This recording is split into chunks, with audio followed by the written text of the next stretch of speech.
Two former Republican presidential candidates came out last week to condemn the nationalism brought forth by Donald Trump, all without mentioning the president's name. Arizona Sen. John McCain took the opportunity of winning the Liberty Medal last Monday to attack half-baked nationalism.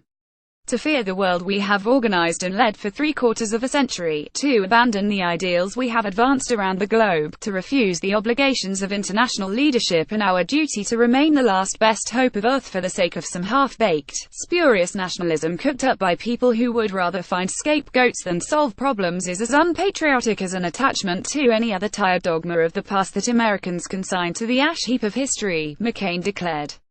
Related, McCain warns of losing America's ideals to half-baked nationalism. McCain's speech urged that America is a land of ideals, not blood and soil, and that Americans have a moral obligation to spread those ideals all over the world. Clearly, the Republican senator's message was aimed at Trump, and the president himself thought so. But McCain denied that was his primary intent. "I was referring to the whole atmosphere and environment. There's a whole lot of people besides the president who have said America first," the senator claimed.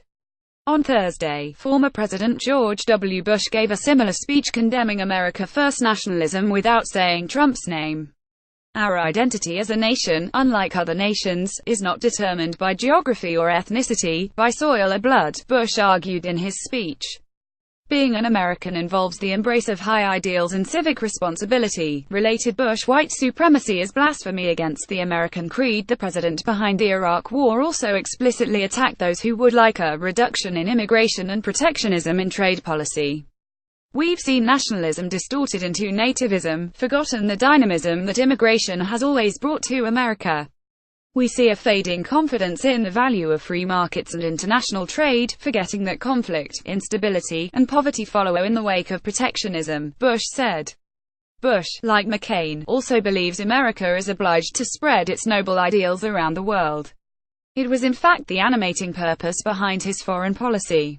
To summarize, both Bush and McCain believe that American national identity depends on an interventionist foreign policy and unrestricted immigration. Bush adds free trade to that vision. "America is an idea, and it must be spread to as many people as possible." This belief hasn't worked out well in Afghanistan, Iraq or Libya, but those results haven't diminished its respectability among elites.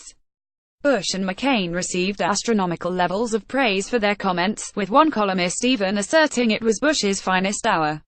You can always expect for liberals to discover a newfound respect for any Republican who attacks Trump and connects him to racism.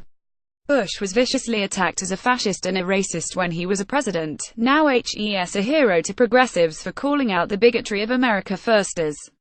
The message from the press praises that Bush and McCain are standing up for the real America, one that's national identity depends on keeping our borders open and imposing democracy on random parts on the world. To oppose this vision makes one un-American and possibly even racist. Put another way, America can only be America if it serves the interests of non-citizens, according to Bush and co.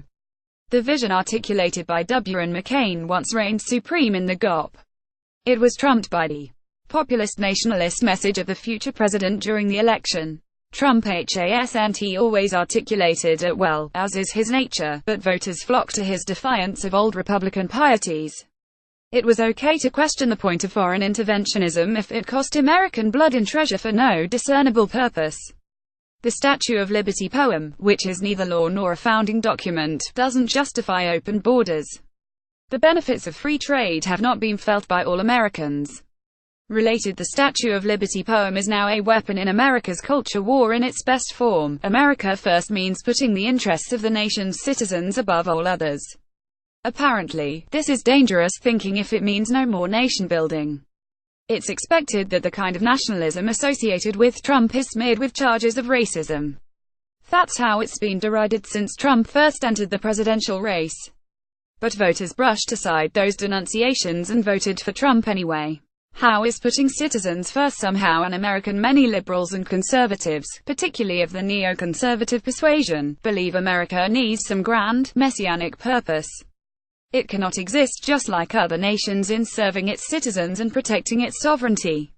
It must endlessly promote liberal democracy to the entire world, regardless of whether it serves the national interest or if the rest of the world is open to it. While shrieking about the supposed dangers of nationalism, Bush and McCain failed to acknowledge how harmful their own ideology is.